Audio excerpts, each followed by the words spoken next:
Hello guys, this is the Dude2, and this is my second video in Let's Learn Joseki together.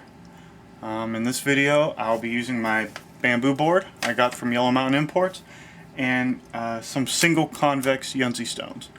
Last video I used a double convex. This video I just wanted to switch it up a little bit. I have them, so I might as well use them. I'll use the single convex Yunzi. I like the single convex Yunzi for practicing Joseki because you could flip them around and it's easy to figure out where your Joseki is and where your Joseki ends and where your experimentation begins if you're working with the different Joseki. The next couple videos I want to work on the 3-4 point. It's one of the oldest, if not the oldest, Josekis are from the 3-4 point. I see that as an opening move, time tested, and proven true. There are, from what I believe, there are more Josekis from the 3-4 point than any other opening position, and the reason for that is it's just been around forever. So what we'll do is we'll start with this 3-point down here. Okay, it's one down from the start point, and we'll do the most basic approach, which is going to be a single approach from the top. Okay, a 1-point approach. Now, basically, it's not a great idea to not answer this right away, but we'll get into that stuff after. I'm going to show you the very basic Joseki and show you a couple combinations, and then we'll go into a little bit of detail about it. Normally your responses, it could be anything from a type of kick here. You could do a side approach this way. You could extend. It's another common one. The one we're going to work on is a very common side attach here. Now white has two options. White can push down here, which will go and turn it into a series of Joseki called an avalanche Joseki, but that's more complicated. So what we're going to do is white is going to attach here. Now what this does is this is a hane on a single stone. So what you want to do is you want to answer by extending. Either extend this way or extend this way. And this is what we want to do. We want to extend this way. But now we notice that white is weak. White has a cutting point here. And that would really destroy white's formation. So what white wants to do is white wants to answer. So white is going to answer right there. Black is going to extend out a 1-point jump here. Now this is going to protect this area. And then white decides he wants territory up here. So where white would play is diagonal from the center start point. This is the basic Joseki. You don't get any more basic than this. You still see this in pro games quite a bit. So let's go through this and learn this one more time. Notice I'm having a little bit more difficulty picking these up than in my last video because they're flat on one side. We have, single point, and then we want to attach toward the outside. White is going to hane. Black is going to extend. White is going to take care of his weak spot. Black is going to guarantee himself an out. And white is going to secure territory. This is now white's territory. There's the basic Joseki. Okay. One easy to follow variation from this is, instead of, we go back a couple moves, well, like I said, I'm a believer in repetition, so we'll play this out one more time. Black goes to the side, white goes here, black goes here. White can also attach, killing any weak point. And it does a very good job of forcing, black now cannot jump up there, okay? But we know from the previous Joseki that when there's 2 points, you could jump ahead. You can go this way, you can go this way, right? From the 2 stones, it's called an iron pillar. You could extend from that, so it's pretty strong. What black normally does in this case is he's going to do a diagonal up here.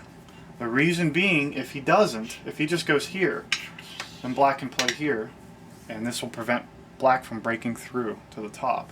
So he doesn't want white to play here or here. Okay. So what he's going to do is he's going to do a diagonal up here, and generally speaking, white will answer right there. Now this is especially strong if white has a stone already up here, right, from a previous intro. So let me go into very basic here. Black plays here, white plays here, black plays here, white plays here. Now white approaches, black plays here, white plays here, black plays here. Boom, white kills the cut point. Black don't want an issue over here, and then white plays here, and now white has a big potential territory. This is one example of how you are supposed to play Joseki. You have to play Joseki with the whole board in mind. It gets very complicated, but this is a very good, fairly simple example of that. And then when white plays here, black is going to play over here somewhere, right, to try to even it out, because now white's got a strong area, so black wants a strong area. Okay? So I think I should have had a black stone over there. If I mess that up, I apologize, but I think you get the idea. So let's talk about this Joseki one more time. We'll play it out. Here, 1 point approach, attach from the side. White goes this way. Black pulls down. White goes here. Okay? So, one variation is, let's just assume we're starting the Joseki, and then black decides to cut early. Well, if black cuts early, white can go here. Black will go here, right? Now white has a weak area here, can go here. And now, black could jump something like this, white could jump something like this. I don't believe this is Joseki. What this is an example of an experimentation you can do. As you're playing these out, find, because, they've been experimented with multiple times, but unless you try different things, because you never know what your opponent's going to do unless you try different things, this is an example of just messing around with the Joseki, figuring out its strengths, its weaknesses. Okay, let's show you a variation if you're crowded. Let's say black is here and white wants in here somehow. Okay, what white is going to do is he's going to do his 1 point approach.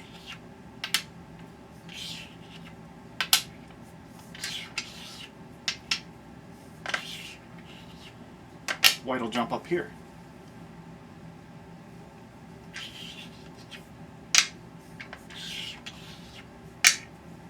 White has some type of eye space. Now, white can live in this tight little area.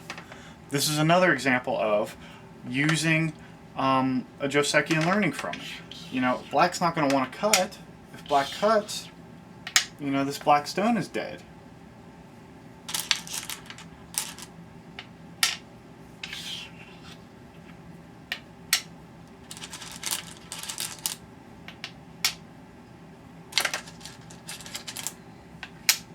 Kill these stones.